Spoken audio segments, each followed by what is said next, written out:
Good day to all of you. I am S.Montes, and before I begin diving into the two articles I am providing annotations for, I do want to give some context on my profession and how that relates to my searches of resources for this assignment. I am a 5th and 6th grade instrumental band teacher in Bellflower, California. I used to teach band and choir for secondary school, but have now been assigned to late elementary instrumental music. So when looking for articles that discuss the universal design for learning, I tried to look for those that did so through the lens of music education in both primary and secondary schools. I was able to find a myriad of resources that excited me and even provoked me to send a few to my co-teacher, with whom I teach a total of 400 plus students across 10 schools every week. So using the UDL is a big deal in our day-to-day, considering we only have 55 minutes per week with each class, so every minute counts. The first article I'd like to share about and provide some annotations for is titled Music Education for All, Employing the Principles of Universal Design to Educational Practice by Alice and Darrow. It is a rather short article, but it packs wonderful information within it that makes it a perfectly applicable article to someone in the field. Firstly, it provides a quick look at 7 universal design principles that can be used in designing instruction. This is where one of the strengths of the article reveals itself. Every principle is named and then given an allegory or an unrelated example of how it looks like in our real world. For instance, one of the principles is flexibility in use. The design accommodates a wide range of individual preferences and abilities.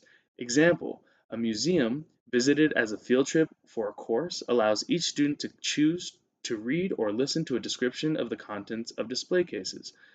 Another one was low physical effort. The design can be used efficiently, comfortably, with a minimum amount of fatigue. Example, doors to a lecture hall open automatically for people with a wide variety of physical characteristics. These little examples allow the reader to be able to make connections without taking them out of the momentum of the article, which helps the reader start to think of how this can apply within their own contexts. Additionally, the article makes it very clear how the UDL is a tool used to design learning experiences that includes the needs of all learners without overtly bringing attention to those needs during instruction. The central idea is discussed and eventually culminates to the following excerpt that makes the definition of the UDL very clear. Rather than designing instruction for the average or typical student, a teacher using UDL principles will design instruction for students with a broad range of abilities, disabilities, reading levels, native languages, learning styles, motivations, and other student characteristics. The hope is that teachers who apply these principles will not have to make as many individual modifications to their lessons for those with disabilities, but are able to integrate their needs and abilities into the instructions and into the assessments as much as possible.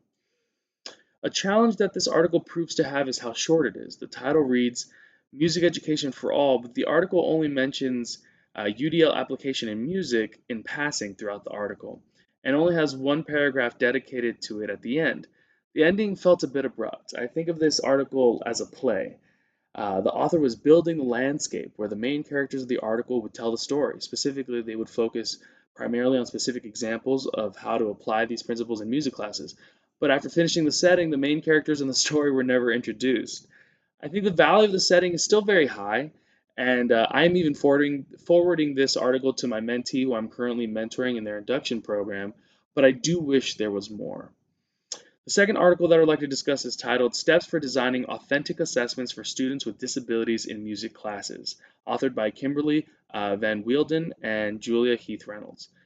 This article piqued my interest right away because it is something that I face every year, and to be vulnerably honest, it used to make me nervous and a bit ashamed because I felt like I wouldn't be able to be good at this part of the job. However, as years have passed and more experience is garnered, I realized that I just need tools.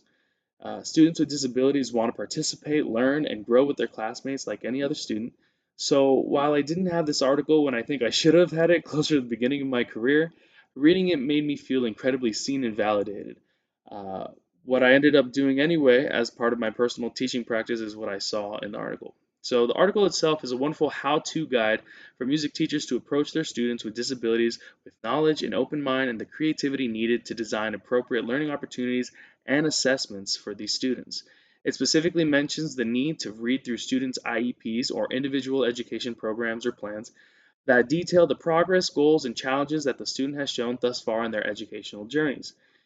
Um, I appreciate that the authors mention to the reader what to look for specifically when reading these, their current levels of academic achievement and physical performance, and what related services or aids they are currently receiving.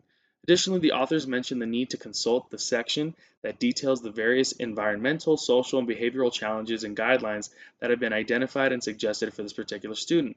Speaking from experience, those IEPs can be 30 to 40 pages long. Having an idea of what to look for specifically is invaluable, especially when you have 10 to 20 kids with IEPs in your program. Time is of the essence. The article continues to be wonderfully tailored to music teachers with examples of UDL-inspired accommodations that can be made, as well as alternative assignments, modified gradebooks, and proactive steps that can be taken to make sure any student with disabilities in your music class can still participate meaningfully without feeling like they are anything other than another student who is there to learn. This article is one of the few I sent to my co-teacher because we want to make sure not to leave anyone behind if we can help it. And that's it. I hope you found something I mentioned interesting, and if you are a music teacher, please reach out to me and I can send you everything I found because it's pretty cool. Thanks.